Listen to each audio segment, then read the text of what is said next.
화장실에서 나와 자리로 돌아가는 길이 마치 천리길처럼 느껴졌습니다. 쪽지를 꽉 쥔 손이 떨리고 있었어요.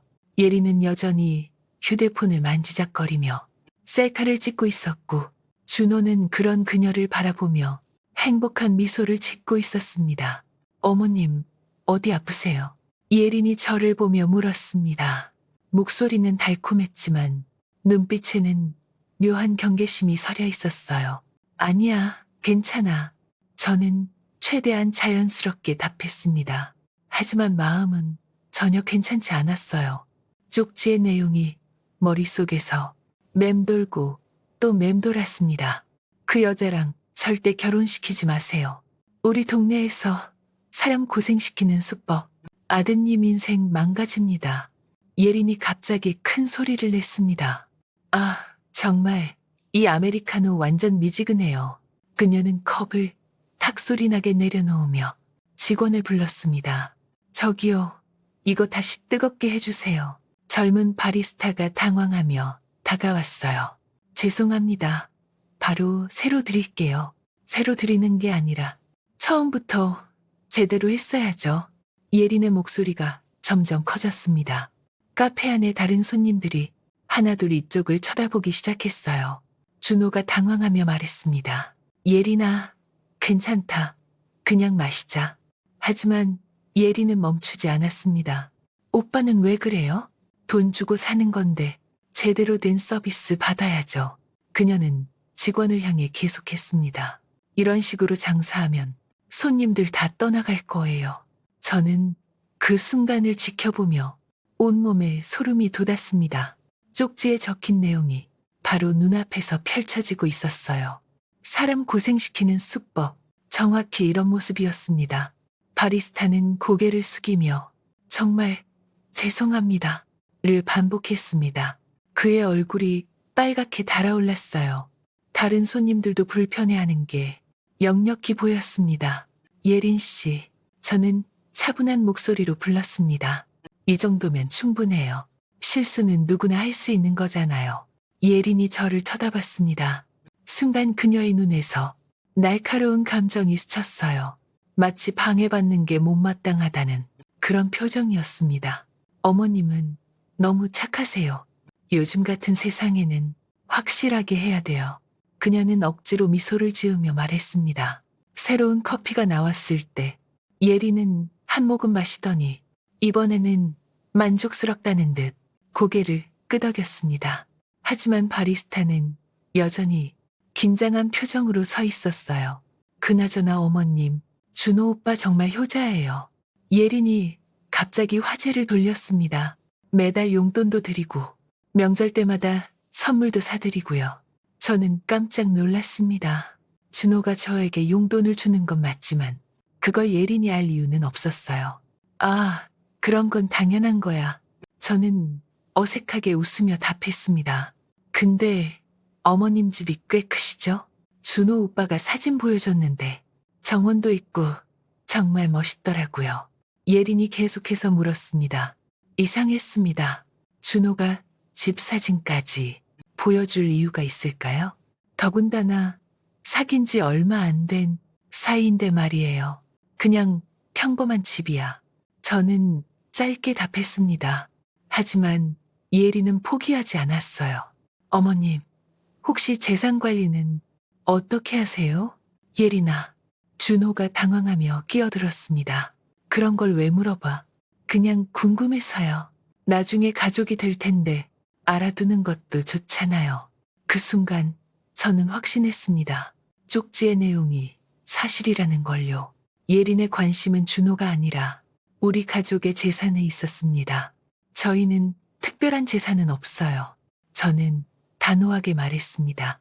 예린의 얼굴에 순간 아쉬움이 스쳤습니다. 식사가 끝나고 밖으로 나갈 때였습니다. 예린이 갑자기 넘어지더니 아 하고 소리를 질렀어요. 바닥에는 그녀의 명품 가방이 떨어져 있었고 가방의 모서리에 작은 흠집이 생겨 있었습니다. 이거 어떻게 해요? 이 가방 100만 원 넘게 주고 산 건데 예린이 울상을 지으며 말했습니다.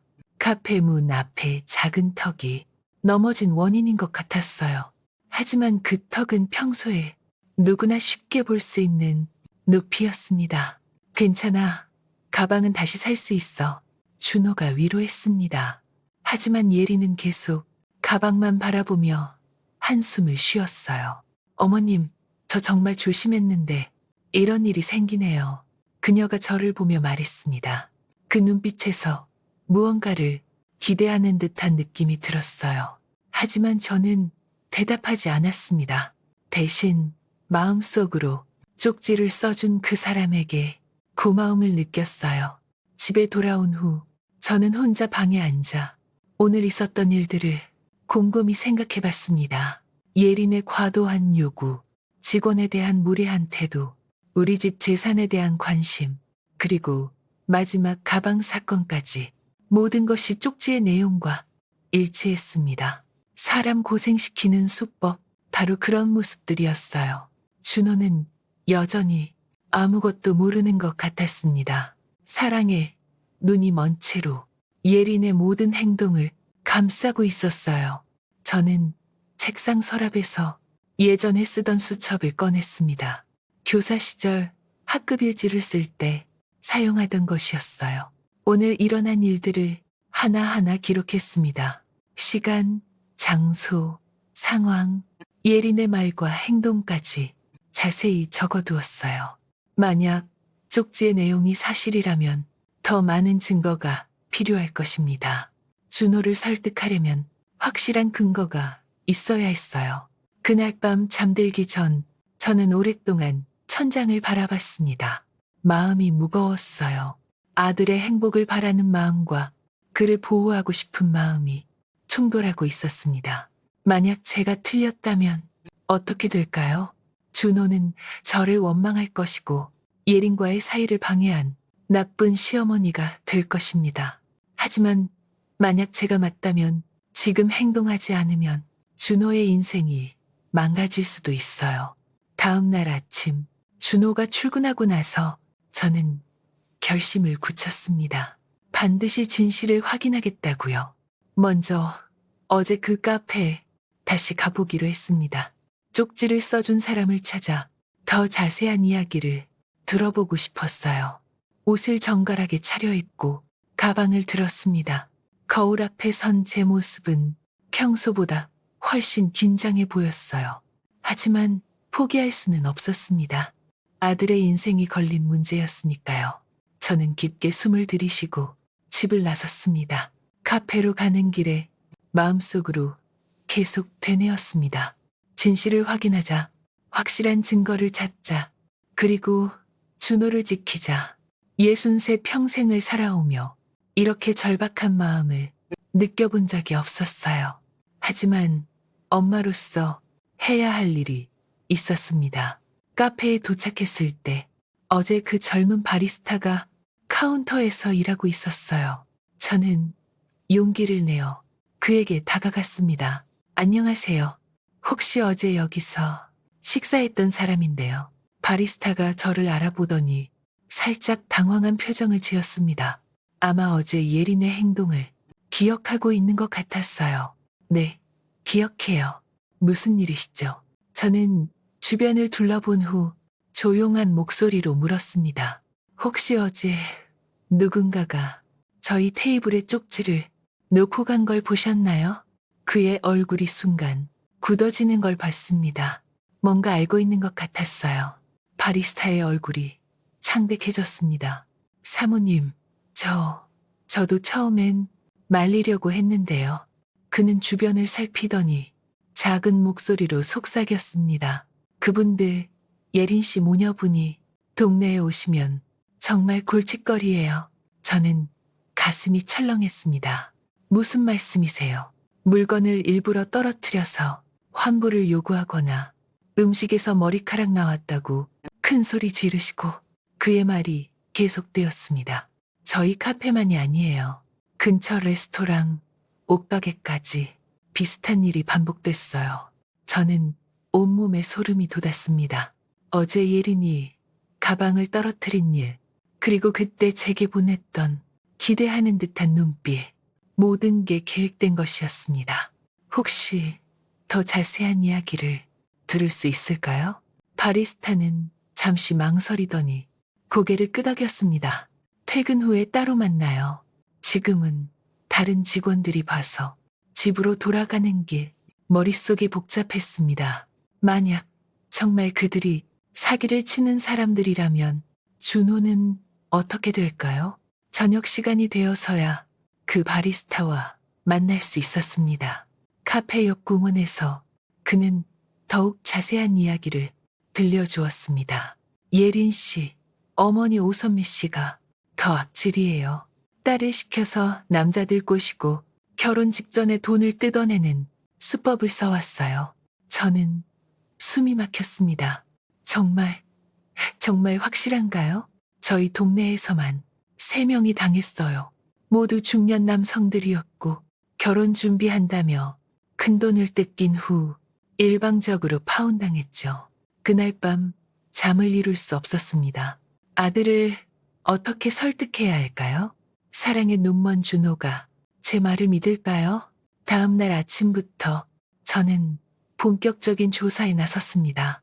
은행에서 일하는 오랜 친구 순자에게 전화했습니다. 순자야, 부탁이 하나 있어. 사람 신용조회 좀 해줄 수 있니?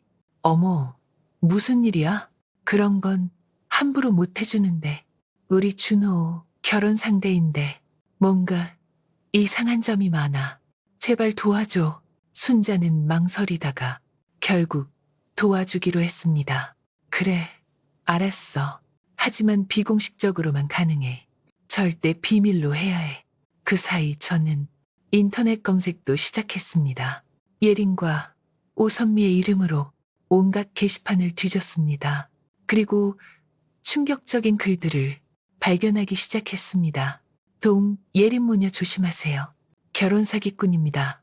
오선미, 예린이 여자들, 우리 아들 망쳤습니다. 다른 분들 조심하세요. 하나하나 캡처해서 저장했습니다. 손이 떨려서 마우스를 제대로 잡기도 어려웠습니다. 오후에는 용기를 내어 글을 올린 사람들에게 쪽지를 보냈습니다. 안녕하세요. 혹시 더 자세한 이야기를 들을 수 있을까요? 저희 아들도 같은 상황에 처해 있는 것 같습니다. 놀랍게도 답장이 오기 시작했습니다. 첫 번째 답장을 받은 순간 저는 의자에 주저앉았습니다. 사모님, 정말 조심하세요. 저희 아들은 그 여자들 때문에 2천만 원을 날렸습니다. 결혼 준비금이라며 각종 명목으로 돈을 요구하더니 갑자기 연락이 안 되는 거예요. 두 번째 답장은 더 충격적이었습니다. 예린이는 여러 남자와 동시에 만났어요. 각각에게 다른 이야기를 하면서 돈을 받아냈죠. 저희는 3개월 만에 5천만 원을 잃었습니다. 세 번째 답장을 읽을 때는 온몸이 덜덜 떨렸습니다. 그 모녀는 전문적으로 이런 일을 해왔어요. 아들뿐만 아니라 주변 사람들까지 이용해서 돈을 뜯어냅니다. 절대 믿으면 안 돼요. 저는 모든 대화를 캡처해서 폴더에 정리했습니다. 증거가 하나씩 쌓여갈수록 분노가 치밀어 올랐습니다. 어떻게 이런 악질들이 우리 아들을 노릴 수 있는지 도저히 이해할 수 없었습니다. 이틀 후 순자에게서 전화가 왔습니다. 야, 너 정말 큰일 날 뻔했다. 순자의 목소리가 심각했습니다. 왜? 뭔가 나왔어? 예린이라네. 신용등급이 최하위야. 카드 연체에 대출 연체까지. 어머니 오선미는 더 심해. 사업자금 대출을 여러 곳에서 받고 못 갚고 있어. 저는 어지러웠습니다. 그런데 얘들이 어떻게 그렇게 화려하게 살아? 그게 문제야. 수입은 거의 없는데 지출이 엄청나. 어디서 돈이 나오는지 알 수가 없어. 순자의 말이 계속되었습니다. 더 무서운 건 최근에 여러 남성들 명의로 돈을 빌린 흔적이 보여. 이건 완전히 사기꾼이야. 전화를 끊은 후 저는 한참을 멍하니 있었습니다. 정말로 그들은 전문적인 사기꾼이었습니다. 우리 준호도 그들의 다음 타겟이었던 거죠. 하지만 아직 충분하지 않았습니다. 준호를 완전히 설득하려면 더 확실한 증거가 필요했어요. 저는 큰 결심을 했습니다. 은퇴한 형사 출신인 남편 친구 박 삼촌에게 도움을 요청하기로 했습니다. 삼촌, 정말 부탁드립니다. 우리 준호를 구해주세요. 박 삼촌은 사정을 듣고 나서 심각한 표정을 지었습니다. 이런 사기꾼들은 절대 쉽게 포기하지 않아. 정확한 조사가 필요해. 며칠 후 박 삼촌이 두꺼운 파일을 들고 왔습니다. 조카 며느리, 정말 위험한 사람들이야. 파일을 열어보는 순간 저는 숨을 멈췄습니다. 예린과 오선미의 과거 5년간의 행적이 낱낱이 기록되어 있었습니다. 총 7명의 남성을 상대로 결혼 사기를 친 기록, 각각에게서 받아낸 돈의 액수와 방법, 그리고 현재까지 갚지 않고 있는 빚의 총액까지 총 피해액이 3억 원이 넘어 이 정도면 조직적인 범죄라고 봐야 해. 박 삼촌의 설명이 계속되었습니다. 특히 오선미가 주모자야. 딸을 이용해서 중년 남성들을 노리는 완벽한 시나리오를 짜놨어. 저는 파일을 보며 온몸이 부들부들 떨렸습니다. 분노와 두려움이 동시에 밀려왔습니다. 그런데 조카 며느리, 더 큰 문제가 있어. 박 삼촌의 목소리가 더욱 심각해졌습니다. 이 여자들 준호한테서 받아내. 목표 금액을 정해놨어. 최소 5천만 원이야. 저는 정말 기절할 뻔했습니다. 5천만 원이라니. 그건 우리 집 전 재산의 절반이 넘는 금액이었어요. 그리고 만약 준호가 돈을 주지 못하면 협박으로 넘어갈 가능성이 높아. 이미 다른 피해자들에게 그렇게 했거든. 저는 더 이상 참을 수가 없었습니다. 즉시 집으로 돌아가서 준호와 대화를 해야겠다고 다짐했습니다. 박 삼촌이 준 파일을 꽉 안고 집으로 향했습니다. 길을 걷는 내내 마음속으로 되뇌었습니다. 반드시 준호를 구해내겠다. 이런 악질들에게 절대 당하게 두지 않겠다. 집에 도착했을 때 준호는 아직 퇴근 전이었습니다. 저는 거실 탁자 위에 모든 증거들을 정리해 놓고 그를 기다렸습니다. 쪽지, 바리스타 증언, 인터넷 게시글 캡처, 신용조회 결과, 그리고 박 삼촌의 조사 보고서까지. 이제 진실을 마주할 시간이 다가오고 있었습니다. 집으로 돌아온 저는 저녁에 준호를 불러 조용히 앉혔습니다. 그의 얼굴은 밝았지만 어딘가 불안한 기운이 느껴졌습니다. 준호야, 엄마가 중요한 얘기가 있어. 저는 차근차근 본 것들을 이야기했습니다. 현장에서 받은 쪽지, 바리스타의 증언, 은퇴 형사가 제출한 보고서의 핵심 내용까지 숨김없이 전했습니다. 준호는 처음엔 믿지 못하는 표정이었습니다. 엄마, 설마 그럴 리가. 예린이는 그런 애가 아니야. 하지만 제가 캡처한 사진들과 은행 거래 내역 일부를 보여주자 표정이 천천히 굳어졌습니다. 엄마, 저 사람들 정말 그럴 리가. 그의 목소리가 갈라졌습니다. 사랑하는 사람이 거짓으로 빚을 얻고 사람을 이용해왔다는 사실을 인정하기는 고통스러웠습니다. 하지만 그의 눈에서는 분노가 피어올랐고 그동안의 의심들이 퍼즐처럼 맞춰지는 듯 했습니다. 생각해보니 이상했어. 예린이가 자꾸 우리 집 재산 얘기를 하더라고. 준호가 떨리는 목소리로 말했습니다. 그리고 만날 때마다 비싼 곳에서 밥 먹자고 하고 명품 가방이니 뭐니 계속 사달라고 했어. 우리는 즉시 대응하기로 했습니다. 먼저 예린과 그녀의 어머니에게 집으로 오라고 통지했습니다. 저는 그들을 직접 마주하고 사실을 확인받고 싶었습니다. 만약 거짓이라면 제가 사과하겠지만 진실이라면 결혼을 즉시 중단시키고 법적 절차를 밟겠다고 경고하려고 했죠. 준호야, 너무 유감스럽지만 이렇게 해야 해. 알겠어요, 엄마. 사실 저도 마음 한구석에서는 뭔가 이상하다고 생각했어요. 약속 당일 두 사람은 자신만만한 얼굴로 옆집에 들어섰습니다. 예리는 더없이 달콤한 목소리로 인사를 건넸고 어머니는 능청스럽게 분위기를 주도하려 했습니다. 어머님, 갑자기 부르시니까 무슨 일인가 걱정했네요. 우선미가 웃으며 말했습니다. 혹시 결혼 준비 때문에 상의할 게 있으신가요? 예린도 천진난만한 표정으로 덧붙였습니다. 하지만 저는 탁자 위에 조용히 조사 보고서와 증거들을 펼쳐 놓았습니다. 그 순간 방 안의 공기가 얼어붙었습니다. 예린의 얼굴이 순식간에 창백해졌고 오선미는 눈을 크게 뜨며 서류들을 바라봤습니다. 이게 뭐예요? 예린이 떨리는 목소리로 물었습니다. 당신들의 진짜 정체야. 저는 차분하지만 단호한 목소리로 말했습니다.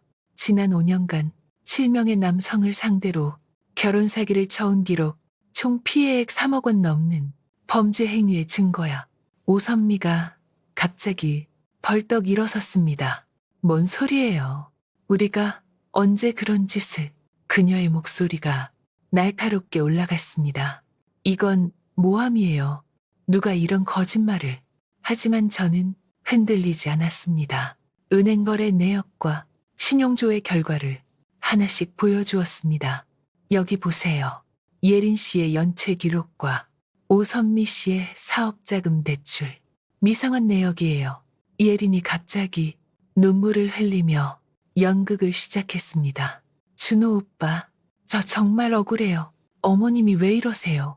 하지만 준호는 더 이상 그녀의 말에 넘어가지 않았습니다. 예린아, 그만해. 증거가 다 나와 있잖아. 오선미가 위협적인 말투로 우리를 압박하려 했습니다. 좋아요. 이렇게 나오시는군요. 우리도 당하고만 있지 않을 거예요. 명예훼손으로 고소할 거고 정신적 피해 보상도 받을 겁니다. 그 순간 제 안에서는 폭풍이 몰아쳤습니다. 평생 살아오면서 이렇게 악질적인 사람들을 만나본 적이 없었습니다. 손이 부들부들 떨렸지만 저는 참았습니다. 오선미 씨, 협박은 범죄입니다. 저는 단호한 목소리로 말했습니다. 거짓을 증명할 자료가 있다.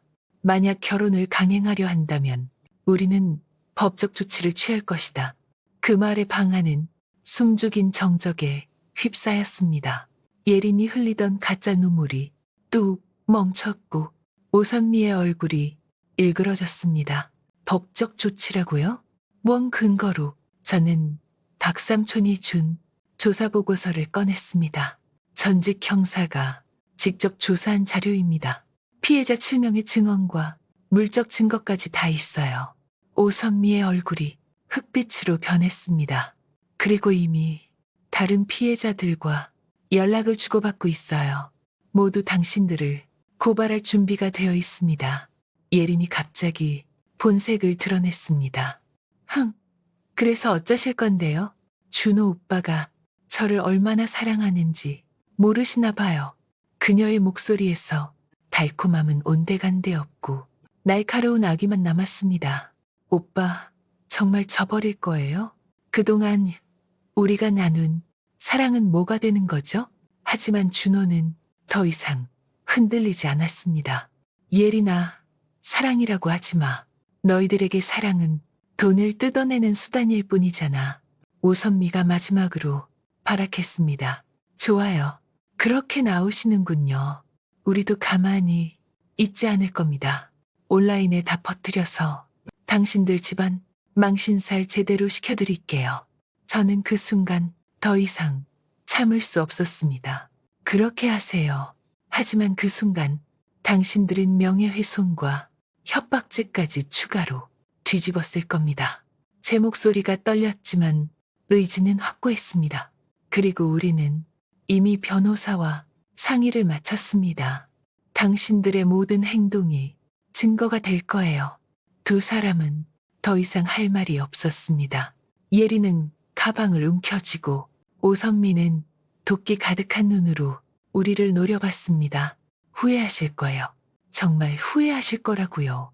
마지막 독서를 남기고 그들은 집을 나갔습니다. 문이 닫힌 후 준호가 무너져 내렸습니다. 엄마, 정말 미안해요. 제가 너무 바보였어요. 그는 아이처럼 눈물을 흘렸습니다. 사랑한다고 생각했는데 이용당하고 있었다니. 저는 준호의 어깨를 토닥여 주었습니다. 괜찮다 아들아. 엄마가 여기 있으니까 걱정하지 마. 하지만 마음 한구석에서는 불안감이 자라나고 있었습니다. 오선미의 마지막 말이 계속 맴돌았습니다. 후회하실 거예요. 그들이 어떤 수를 쓸지 알 수 없었습니다. 그날 밤 저는 잠을 이룰 수 없었습니다. 내일부터 시작될 진짜 싸움을 생각하니 가슴이 두근거렸습니다. 하지만 포기할 수는 없었습니다. 아들을 지키는 것이 제 마지막 의무였으니까요. 새벽까지 뒤척이다가 저는 결심을 굳혔습니다. 그들이 먼저 공격해온다면 우리도 철저히 대응하겠다고. 아무리 힘들어도 진실은 반드시 승리할 것이라고 믿으며 눈을 감았습니다. 사건은 점점 커져갔습니다. 저는 더 이상 망설일 수 없었어요. 바로 다음 날 아침부터 법무법인을 찾아다녔습니다.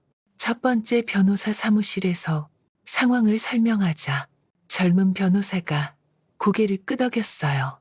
사모님, 이런 사건은 증거가 가장 중요합니다. 지금까지 모으신 자료들이 상당히 유력해 보이네요. 저는 박 삼촌이 준 파일과 인터넷에서 캡처한 글들, 피해자들과 주고받은 대화까지 모든 것을 보여드렸습니다. 이 정도면 충분히 승산이 있습니다. 변호사의 말에 가슴이 조금 놓였어요. 하지만 상대방이 먼저 공격해올 가능성이 큽니다. 명예훼손이나 협박 등으로 역고발을 시도할 수 있어요. 그 말을 들으니 오선미의 마지막 협박이 더욱 무섭게 느껴졌습니다. 집으로 돌아오는 길에 휴대폰이 울렸어요. 모르는 번호였습니다. 여보세요? 김준호 어머니죠? 낯선 남자 목소리였어요. 네. 그런데 누구시죠? 저는 예린이와 사귀었던 사람입니다. 순간 온몸이 얼어붙었어요. 혹시 지금 시간 있으시면 만날 수 있을까요? 정말 중요한 얘기가 있어요. 저는 주저했습니다. 하지만 호기심이 앞섰어요. 어디서 만날까요? 1시간 후 카페에서 그 남자를 만났습니다. 40대 중반으로 보이는 수수한 차림의 남성이었어요. 안녕하세요. 제 이름은 이성호입니다. 그는 깊은 한숨을 쉬며 이야기를 시작했습니다. 저도 그 모녀에게 당했던 사람 중 하나예요. 2년 전 일입니다. 성호 씨의 이야기를 들으니 너무나 익숙한 패턴이었어요. 예린이 먼저 접근했고 1달 만에 결혼 얘기가 나왔고 각종 명목으로 돈을 요구했다고 했습니다. 결혼 준비금으로 처음엔 1,000만 원을 달라고 했어요. 저도 사랑에 눈이 멀어서 흔쾌히 줬죠. 그의 목소리가 떨렸습니다. 그 다음에는 예린이 아팠다며 병원비로 500만 원, 집 보증금으로 또 1,000만 원, 총 3,000만 원을 줬는데 어느 날 갑자기 연락이 안 되더라고요. 저는 듣고 있는데도 믿기지 않았어요. 그런데 더 무서운 건 그 다음이었습니다. 성호 씨가 계속했습니다. 제가 찾아가서 따지니까 오선미가 협박을 했어요. 당신이 우리 딸을 성추행했다고 신고하겠다면서 말이에요. 저는 소름이 돋았습니다. 결국 합의금으로 500만 원을 더 뜯겼어요. 그러고 나서야 그들이 제 삶에서 사라졌죠. 성호 씨의 얼굴에는 깊은 상처가 서려 있었어요. 사모님, 정말 조심하세요. 그 사람들은 상상을 초월해요. 특히 돈을 못 뜯으면 어떤 수든 써요. 그날 저녁 집에 돌아와서 준호에게 모든 걸 얘기했어요. 엄마, 정말 그런 일이. 준호의 얼굴이 창백해졌습니다. 네가 만약 그들에게 돈을 줬다면 어떻게 됐을까? 상상만 해도 끔찍했어요. 우리는 즉시 변호사와 긴급 상담을 잡았습니다. 지금 상황에서는 선제 공격이 최선입니다. 변호사가 단호하게 말했습니다. 그들이 움직이기 전에 먼저 고발장을 접수하세요. 이틀 후 우리는 경찰서에 갔습니다. 결혼 사기, 미수와 공갈 미수로 예린과 오선미를 고발했어요. 경찰관이 조서를 받으며 말했습니다. 요즘 이런 사건이 정말 많아요. 특히 모녀가 짜고 하는 경우가 늘고 있어서 큰 사회 문제예요. 하지만 거기서 끝이 아니었어요. 집에 돌아온 지 1시간도 안 돼서 현관문을 두드리는 소리가 요란하게 울렸습니다. 김준호, 나와. 오선미의 목소리였어요. 저는 가슴이 쿵쾅거렸습니다. 준호가 문을 열자 오선미가 화가 나서 소리를 질렀어요. 당신들이 우리를 고발했다며? 어디서 감히? 그녀의 얼굴은 분노로 일그러져 있었어요. 사모님도 나와요. 대화 좀 해봅시다. 저는 떨리는 다리로 현관으로 나갔습니다. 오선미 씨, 침착하게 얘기해요. 침착하게? 당신들이 우리 인생을 망치려고 하는데? 그녀가 손가락질하며 계속 소리쳤어요. 우리가 언제 사기를 쳤다는 거야? 사랑하는 사이에서 돈을 좀 주고받는 게 왜 사기야? 저는 더 이상 참을 수 없었어요. 사랑이요? 7명의 남자를 동시에 만나면서 사랑이라고 하세요? 그리고 총 3억 원을 뜯어낸 게 사랑이에요. 오선미의 얼굴이 순간 굳어졌습니다. 당신이 뭘 안다고? 다 안다고요. 저도 목소리를 높였어요. 성호 씨도 만났고 다른 피해자들과도 다 연락했어요. 당신들의 수법을 낱낱이 알고 있다고요. 그 순간 오선미의 눈빛이 완전히 달라졌어요. 아기의 찬미소를 지으며 속삭이듯 말했습니다. 그럼 정말 끝까지 가보자는 거네요? 좋아요. 우리도 가만히 있지 않을 거예요. 다음 날부터 정말 지옥이 시작됐어요. 온라인 커뮤니티 곳곳에 우리 가족을 비방하는 글들이 올라왔습니다. 준호 모자, 정신병자들, 예린이를 모함한 악질 시어머니, 거짓말로 사람 인생 망치는 김씨 일가. 처음엔 인터넷 커뮤니티였지만 점점 지역 맘카페와 상가 단톡방까지 퍼져나갔어요. 길을 나서면 사람들의 시선이 따가웠어요. 마트에서 물건을 살 때도 점원들이 수군거렸고 동네 카페에 가면 사람들이 수군대며 저를 쳐다봤습니다.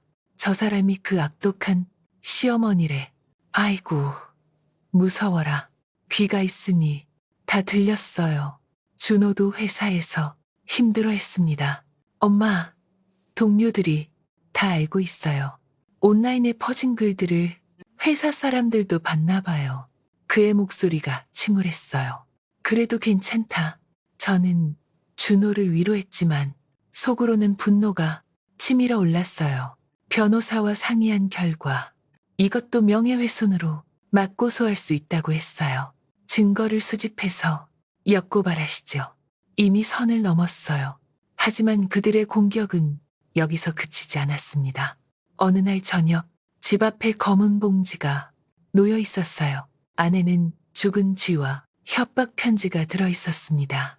고발 취하지 않으면 더 큰일 당한다. 저는 그 순간 정말 무서웠어요. 온몸이 부들부들 떨렸고 잠을 이룰 수가 없었어요. 하지만 동시에 분노가 더 커졌습니다. 이렇게까지 하다니. 준호는 화가 나서 당장 경찰서에 가자고 했어요. 엄마, 이건 협박이야. 더 이상 참을 수 없어. 우리는 즉시 협박 혐의로 추가 고발장을 제출했습니다. 경찰관도 심각한 표정을 지었어요. 이 정도면 상당히 악질적인 사건이네요. 빨리 수사해서 검거하겠습니다. 그런데 놀라운 일이 벌어졌어요. 며칠 후부터 낯선 사람들이 연락을 주기 시작했습니다. 첫 번째는 동네 카페 사장님이었어요. 사모님, 그 예린이라네. 정말 문제가 많아요. 저희 카페에서도 트러블을 몇 번 일으켰거든요. 증언할 것 있으면 언제든 연락하세요. 그 다음에는 옷가게 사장님이었어요. 제가 직접 봤어요. 그 모녀가 일부러 옷에 음료수를 흘리고 배상을 요구하더라고요. CCTV 저장해뒀으니까 필요하시면 드릴게요. 가장 놀라운 건 그날 카페에서 일했던 젊은 바리스타였어요. 사모님, 저 경찰서에 가서 증언하고 싶어요. 그 사람들 때문에 얼마나 고생했는지 몰라요. 다른 피해자들도 많이 알고 있어요. 하나둘씩 진실이 드러나기 시작했습니다. 우리 편을 들어주는 사람들이 생각보다 많았어요. 변호사도 고무적이라며 승산이 크다고 했습니다. 피해자들의 증언과 물적 증거가 확보되면 상당히 유리해집니다. 그런데 그 과정에서 저는 예상치 못한 감정과 마주하게 되었어요. 처음에 느꼈던 분노는 점차 차가운 결단으로 바뀌어갔습니다. 감정적으로 대응하지 말고 철저하게 법적 절차를 밟아나가자고 다짐했어요. 준호는 여전히 죄책감에 시달렸습니다. 엄마, 정말 미안해요. 눈물을 흘리며 말했어요. 제가 바보같이 속아서 엄마까지 이런 고생시켜서 저는 그런 아들을 꼭 안아주었어요. 미안할 건 없다. 엄마가 지켜야 할 사람이 너라서 그랬을 뿐이다. 이제 곧 끝날 거야. 주변 이웃들의 지지도 큰 힘이 되었어요. 처음엔 온라인 루머 때문에 곱지 않은 시선을 보냈던 사람들도 진실을 알고 나서는 우리를 응원해 주었습니다. 사모님, 정말 고생 많으세요. 그런 나쁜 사람들을 혼내줘야 해요. 마트 사장님도 격려해 주었어요. 요즘 이런 사기꾼들이 너무 많아서 문제예요. 사모님 같은 분이 용감하게 나서주셔서 정말 고맙습니다. 그런 응원 덕분에 법적 싸움에서 우위를 점해나갈 수 있었어요. 한편으로는 예린의 SNS를 들여다보며 묘한 감정을 느꼈습니다. 화려한 레스토랑 사진, 명품 가방과 옷들, 행복한 척하는 셀카들. 하지만 그 이면에는 공허함과 파멸의 그림자가 선명하게 보였어요. 거짓으로 쌓아올린 허상의 삶이었습니다. 돈을 속여서 빼앗고 사람들을 기만하며 유지해온 가짜 행복이었죠. 인간의 이중성에 대한 분노와 슬픔이 동시에 밀려왔어요. 어떻게 저렇게 태연하게 거짓말을 하며 살 수 있을까? 어떻게 다른 사람의 인생을 망가뜨리면서도 미소를 지을 수 있을까? 그런 의문들이 머릿속을 맴돌았습니다. 며칠 후 놀라운 소식이 들려왔어요. 경찰 수사 결과 예린과 오선미에 대한 구속영장이 청구됐다는 연락을 받았습니다. 사모님, 축하드려요. 이제 정말 끝이 보여요. 변호사의 목소리가 밝았어요. 추가 피해자들의 증언과 물적 증거가 워낙 확실해서 기소는 확실할 것 같아요. 하지만 저는 기쁘기보다는 허무함을 느꼈어요. 이 모든 일들이 처음부터 일어나지 않았다면 얼마나 좋았을까. 준호가 상처받지 않았다면, 우리 가족이 이런 고통을 겪지 않았다면 그런 생각들이 스쳤습니다. 그날 밤 준호와 조용히 대화를 나눴어요. 이제 정말 끝났구나. 준호가 깊은 한숨을 쉬며 말했어요. 엄마, 앞으로는 정말 조심할게요. 사람을 함부로 믿지 않고 신중하게 만날게요. 저는 고개를 끄덕이며 답했습니다. 그래. 하지만 너무 사람을 불신하지는 말자. 세상에는 나쁜 사람도 있지만 좋은 사람도 많으니까. 창밖을 바라보니 어느새 봄이 오고 있었어요. 길고 힘들었던 겨울이 지나가고 있었습니다. 이번 사건을 통해 저는 많은 것을 배웠어요. 악은 때로는 가장 달콤한 가면을 쓰고 다가온다는 것. 하지만 진실은 반드시 드러나게 된다는 것. 그리고 가족의 사랑과 주변의 연대가 있으면 어떤 시련도 이겨낼 수 있다는 것을 깨달았습니다.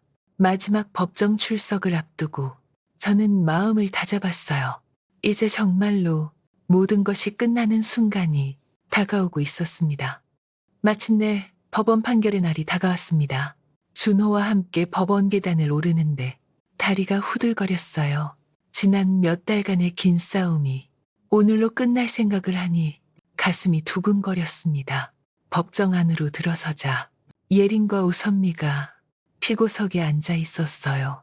예전에 화려했던 모습은 온데간데 없고 초췌한 얼굴로 고개를 숙이고 있었습니다. 판사님이 판결문을 읽기 시작했어요. 피고인 오예린, 오선미는 결혼 사기, 미수죄와 공갈 미수죄로 유죄를 인정한다. 그 순간 온몸에 전기가 흐르는 듯 했어요.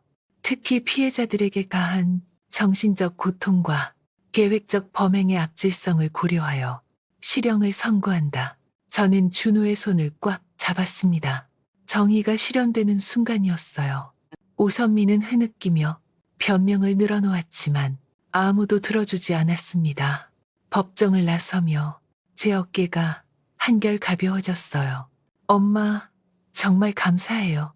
준호가 눈물을 글썽이며 말했습니다. 엄마가 아니었다면 저는 정말 인생을 망쳤을 거예요. 하지만 제 마음 한구석에는 여전히 무거움이 남아 있었어요. 아들이 받았을 상처들을 생각하면 가슴이 아팠습니다. 집에 돌아온 후 저는 조용히 판결문을 읽어봤어요. 예리는 징역 2년에 집행유예 3년, 오선미는 징역 3년 실형이었습니다. 또한 피해자들에게 총 2억 원의 손해배상을 지급하라는 판결도 나왔어요. 며칠 후 놀라운 일이 벌어졌습니다. 우편함에서 오선미가 보낸 사과문을 발견했기 때문입니다. 김준호님, 어머님께 진심으로 사과드립니다. 저희 모녀가 저지른 잘못된 행동으로 큰 상처를 드렸습니다. 모든 것이 제 욕심 때문이었습니다. 예린이도 제가 잘못 키운 것 같습니다. 앞으로는 진심으로 뉘우치며 새로운 삶을 살아가겠습니다. 정말 죄송합니다. 편지를 읽으면서도 저는 별다른 감정이 들지 않았어요. 너무 많은 거짓말을 들었고 너무 많은 상처를 받았기 때문일까요? 그들의 사과가 진심인지 의심스러웠습니다. 동네에서도 소문이 퍼졌어요. 그 사기꾼 모녀가 결국 법의 심판을 받았다며 사람들이 수군거렸습니다. 마트에서 장을 보다가 아는 아주머니가 다가왔어요. 사모님, 정말 잘하셨어요. 요즘 세상에 그런 악질들을 그냥 둬서는 안 되는 거예요. 하지만 승리의 기쁨도 잠시 저는 준호를 더 걱정하게 되었습니다. 사건이 끝난 후 아들은 사람들을 만나기를 꺼려하게 되었어요. 엄마, 저는 이제 누구를 믿어야 할지 모르겠어요. 사람이 이렇게 무서운 존재인지 몰랐어요. 그의 말을 들으니 가슴이 찢어질 것 같았습니다. 아들이 사랑에 대한 믿음을 잃어버린 것 같아서 너무나 안타까웠어요. 하지만 시간은 모든 상처를 치유해준다고 했잖아요. 몇 달이 지나면서 준호는 조금씩 변하기 시작했습니다. 어느 날 퇴근길에 준호가 밝은 얼굴로 집에 들어왔어요. 엄마, 소개해드릴 사람이 있어요. 가슴이 철렁했습니다. 설마 또? 하지만 준호의 표정은 이전과 달랐어요. 진정으로 평온해 보였습니다. 걱정하지 마세요. 이번에는 정말 신중하게 했으니까요. 며칠 후 준호가 그 여자를 집으로 데려왔어요. 이름은 이소연, 동네 도서관에서 일하는 조용하고 수수한 여성이었습니다. 소연은 예린과는 정반대의 사람이었어요. 화려하지도 요란하지도 않았고 진심이 담긴 눈빛을 가지고 있었습니다. 어머님, 안녕하세요. 소연이 깍듯하게 인사했어요. 목소리도 차분하고 예의 바른 태도가 인상적이었습니다. 준호 씨로부터 어머님 얘기를 많이 들었어요. 정말 훌륭하신 분이라고요. 저는 조심스럽게 관찰했습니다. 이번에는 실수하면 안 되니까요. 하지만 소연은 달랐어요. 돈 얘기는 전혀 하지 않았고 오히려 준호가 무리하지 않았으면 좋겠다고 말했습니다. 오빠, 너무 비싼 곳에서 밥 먹을 필요 없어요. 집에서 제가 해드릴게요. 소연의 이런 모습을 보니 마음이 따뜻해졌어요. 그녀는 진정으로 준호를 아끼고 있었습니다. 두 사람이 만난 지 1년이 지났을 때 준호가 결혼하고 싶다고 했어요. 이번에는 전혀 걱정되지 않았습니다. 소연은 준호의 상처를 조용히 어루만져주는 사람이었고 진정한 사랑을 보여주는 사람이었어요. 결혼식은 소박하게 치렀습니다. 화려한 예식장 대신 동네 작은 웨딩홀에서 가족과 지인들만 모여 따뜻한 시간을 보냈어요. 소연이 웨딩드레스를 입고 나타났을 때 저는 눈물이 났습니다. 진주처럼 순수하고 아름다운 새 며느리의 모습에 가슴이 벅찼어요. 어머님, 앞으로 준호 잘 부탁드려요. 소연이 제게 말했을 때 저는 그녀의 손을 꽉 잡았습니다. 고마워, 소연아.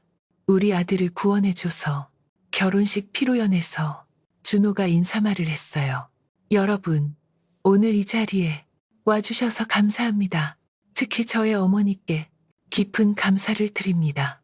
준호의 목소리가 떨렸어요. 어머니가 아니었다면 저는 지금 여기 서 있지 못했을 거예요. 어머니의 사랑과 용기가 저를 지켜주었습니다. 그날 밤 집에 돌아와서 저는 오랫동안 생각에 잠겼어요. 이 모든 일들이 우연이었을까요? 화장실에서 발견한 그 쪽지가 우리 가족을 구한 기적이었을까요? 지금 생각해보니 그 쪽지는 공포가 아니라 구원이었습니다. 만약 그때 발견하지 못했다면 준호는 정말로 인생을 망쳤을지도 모르니까요. 몇 달 후 소연이 임신 소식을 알려왔어요. 어머님, 좋은 소식이 있어요. 소연이 수줍게 미소 지으며 말했습니다. 아기가 생겼어요. 저는 너무 기뻐서 울음을 터뜨렸습니다. 드디어 우리 가족에게 진정한 행복이 찾아온 것 같았어요. 손주를 품에 안는 상상을 하니 가슴이 벅차올랐습니다. 이제 정말로 모든 아픔이 치유되고 새로운 시작이 될 것 같았어요. 어느 날 동네 도서관에서 소연과 함께 시간을 보냈습니다. 창가에 나란히 앉아 따스한 햇볕을 받으며 책을 읽었어요. 어머님, 정말 평화로워요. 소연이 배를 쓰다듬으며 말했습니다. 네, 정말 그래. 저도 마음이 편안했어요. 긴 폭풍 끝에 찾아온 고요한 평화였습니다. 준호는 이제 출근할 때도 퇴근할 때도 밝은 얼굴이었어요. 소연과의 행복한 결혼 생활이 그를 완전히 변화시켰습니다. 엄마, 정말 고마워요. 어느 날 준호가 제게 말했습니다. 엄마가 저를 지켜주지 않았다면 지금의 행복은 없었을 거예요. 그때는 왜 그러시나 했는데 이제 알 것 같아요. 진정한 사랑이 뭔지. 저는 준호의 말을 들으며 그동안의 힘든 시간들을 되돌아봤습니다.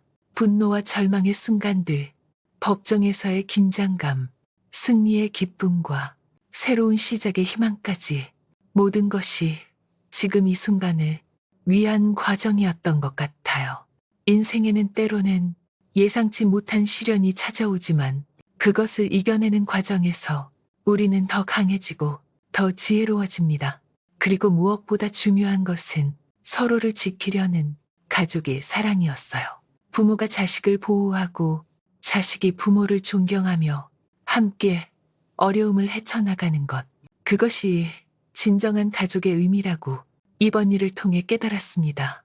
이제 저는 손주를 기다리며 새로운 꿈을 꿉니다. 아기가 태어나면 어떤 이야기를 들려줄까요? 할머니가 어떻게 아빠를 지켜주었는지 언젠가 들려주고 싶어요. 그리고 무엇보다 진정한 사랑과 거짓된 사랑을 구별하는 지혜를 가르쳐주고 싶습니다.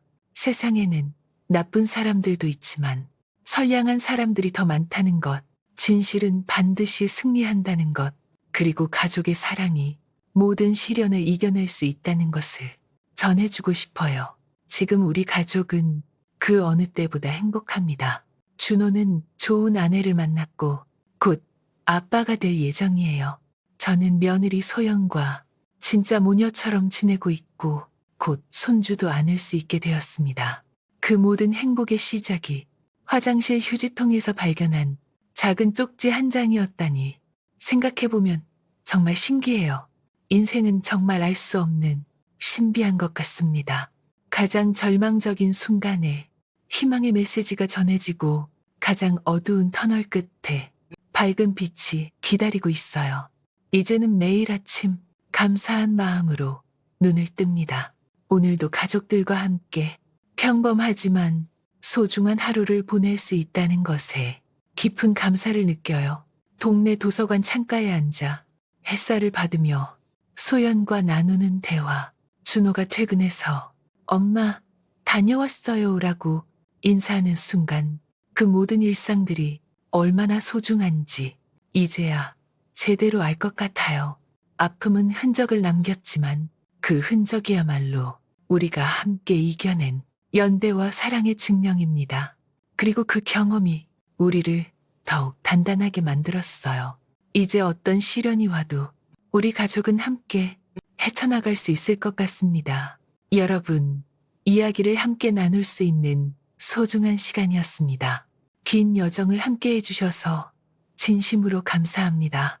우리 이야기가 도움이 되셨다면 구독과 좋아요 버튼을 눌러주세요. 여러분의 응원이 더 좋은 이야기를 전하는 큰 힘이 됩니다. 모든 분들의 가정에 평화와 행복이 가득하기를 간절히 기원합니다.